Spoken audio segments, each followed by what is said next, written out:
Hey everybody, welcome to this video where I've had a lot of people in the past week or so ask me to do a video on the Chinese caste system. And frankly, when I first heard about this, I had no idea what it was because in China, technically, there is no caste system.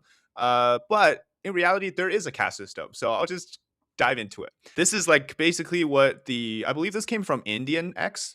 What they're saying is the caste system in China, which essentially consists of the emperor, shi, nong, gong, shang, which are the four divides of social class. This was something that happened 2,000 to 3,000 years ago. This is based on the Confucian understanding of society. It has nothing to do with the caste system that I'm going to talk about today.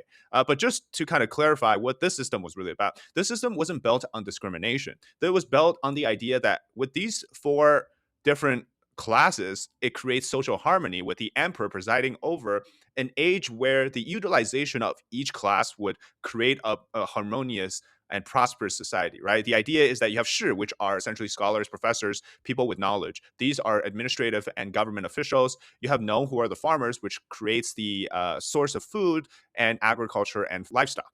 Gong is essentially, in other words, for artisans, craftsmen, merchants, and blacksmith, those type of people. And shang is, traders, business people, right? So that's not how the current caste system works in China that I created, and it is something that I believe represents the system very well of the Chinese caste system post 1949. Now, just some points here. You might know a little bit of this already. First of all, what is the hukou system? So the hukou system might be what you understand is the current caste system. Effectively, the hukou system, after it was introduced, divided and segregated people who were in the cities versus people who were in the countryside. What that did before was it essentially means, like, for example, if your hukou was registered in Beijing or Shanghai, then you can enjoy some special privileges that only people with those hukou gained, which essentially is like a residence permit.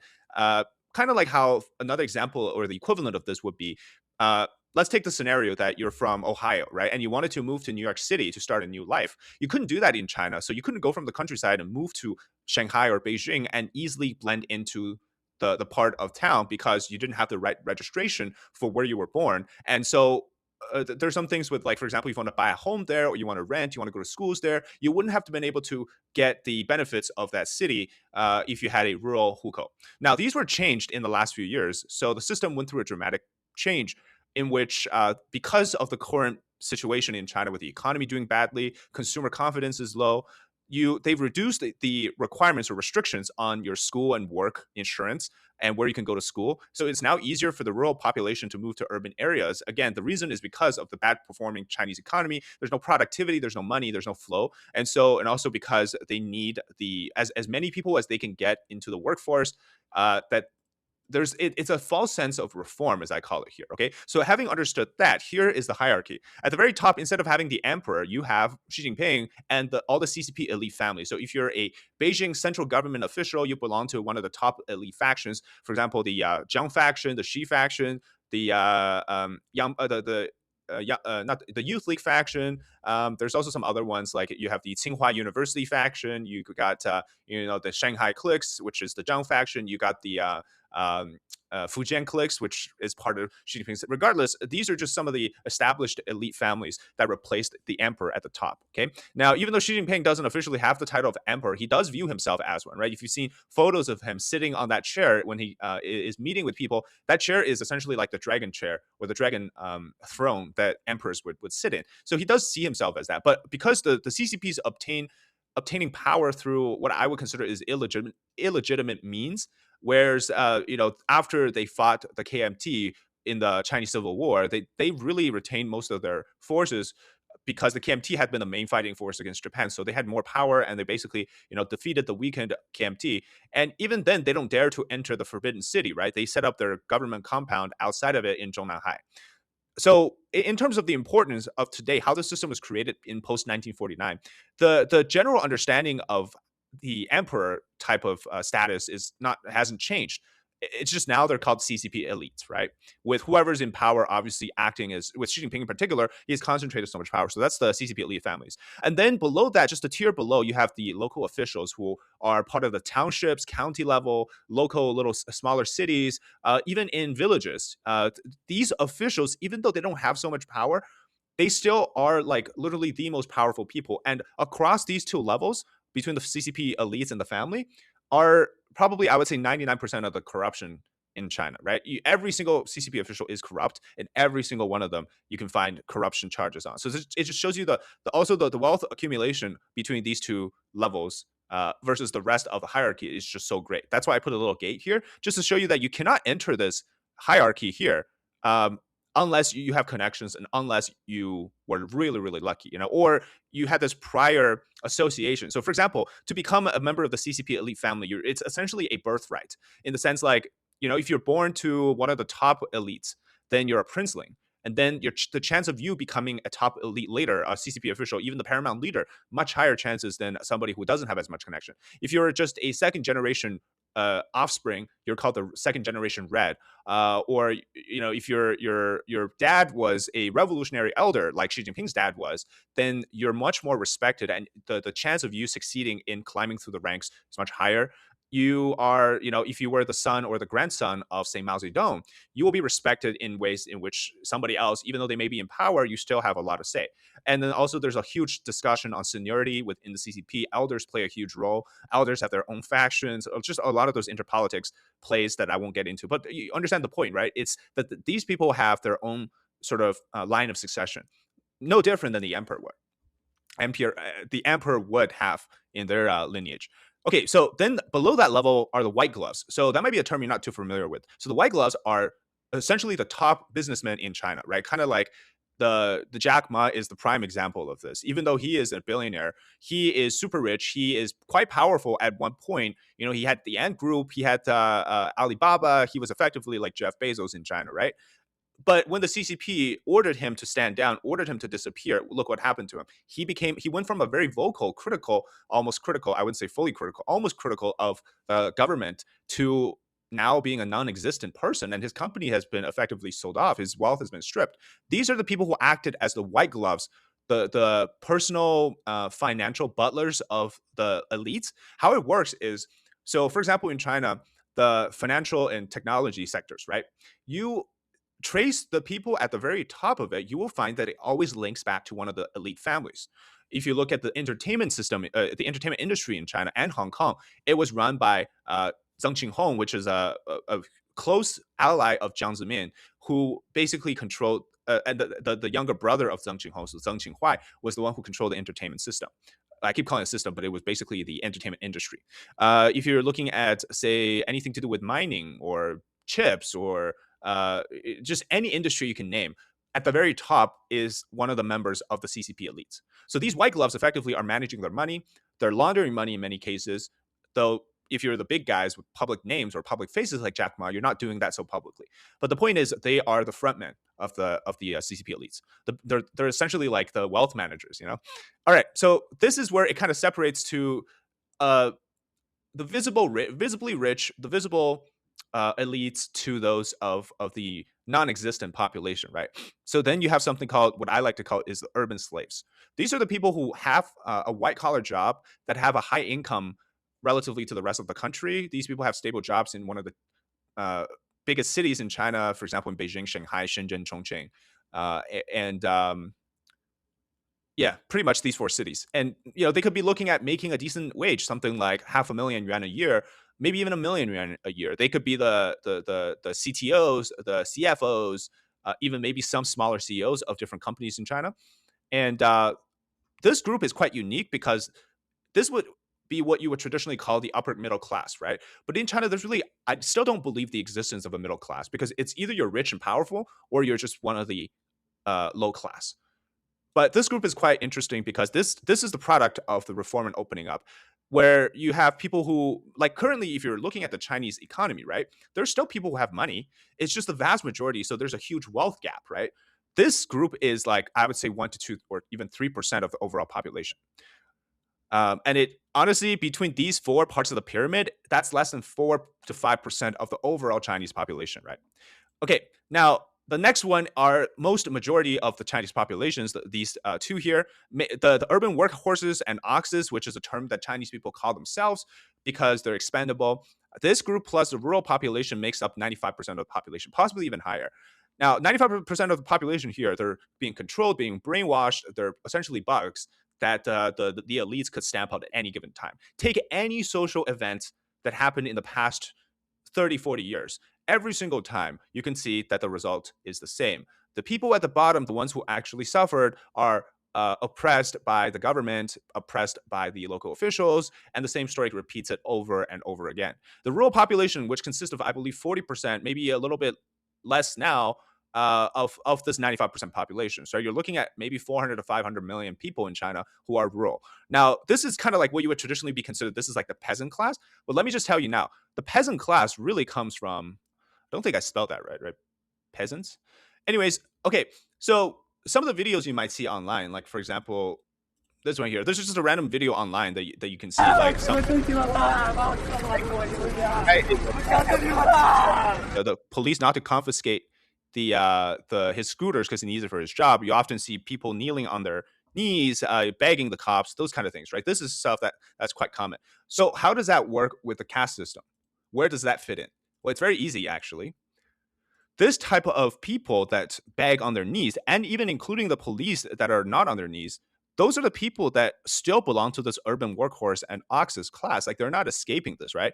All of the struggles that you see, all of the social issues, even though it's technically this authority versus regular folks type of event, that authority still stays within the lower sort of brackets. It never reaches, it never touches this part, right? You would never, or I wouldn't say never, but you rarely find a news in China where the local officials of certain town was asked to resign, or because they did something bad, they were resigning, or they got criminally charged because of something they did to the lower class. It just never happens. What most times you will hear the news will be from China is something like this so and so official pocketed $300 million, and then they found out, and then that's how he met his downfall. You never hear a story where they're like, oh, this guy did something so bad to the people, the regular people, that's why he got arrested. It rarely happens, right? And these are the people in this urban workhorse and oxes. They're also doing the 996, which is like 9 to 9, 12 hours a day, 6 days a week. Sometimes they even do 997 now. So it's very easy to kind of think of China as sort of the traditional caste system where you would find people who are born into different categories. They can't move up. They can't move up. Technically, now China has done a thing where, as long as you're below this line, the peasant line, you could move up, right? You could get to even the high income earning, but you will never reach this part. This is the divide. And so everything that you see in China, that's also what the CCP tries to do to maintain their stability, which is that they make sure that all the problems, all of the struggles, and all of the suffering happens below this line, so that people never look above it. They never think like this is the reason that maybe because our local officials are corrupt. They look at that and they say that maybe this is the reason because the CCP is bad. Sometimes they mention it, but rarely do they go there. And when they do, it's actually kind of surprising to me. So that's that. Now, I just want to mention another piece of news, which I think is quite important.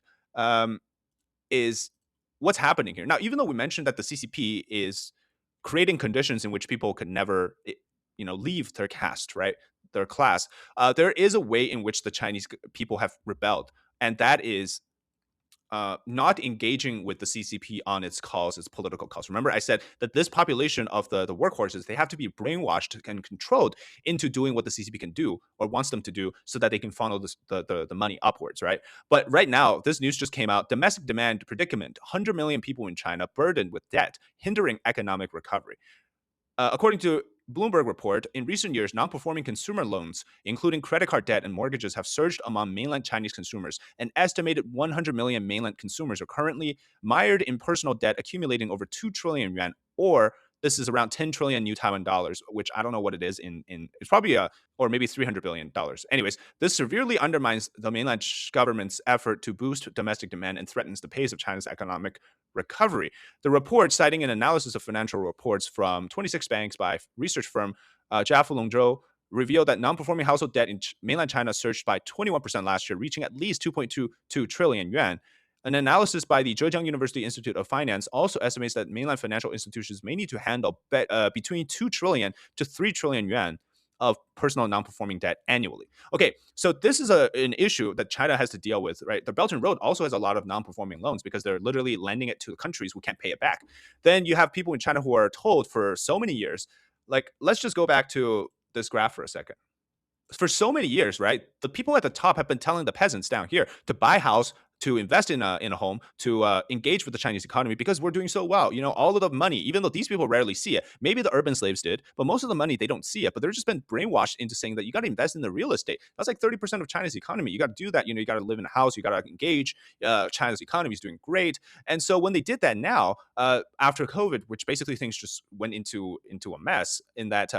No, well, first of all, there's also the tofu drag issue. There's also real estate developers who just refuse to finish the projects, and then they themselves are in a huge loan crisis. They can't pay back, so they default. And then you have the people who are owed either an unfinished building or that they're building. The price of the house has dramatically decreased compared to years before, and so nobody has confidence. And now people are just saying, like, like nobody wants to try in China anymore. Like this is not something that I'm exaggerating.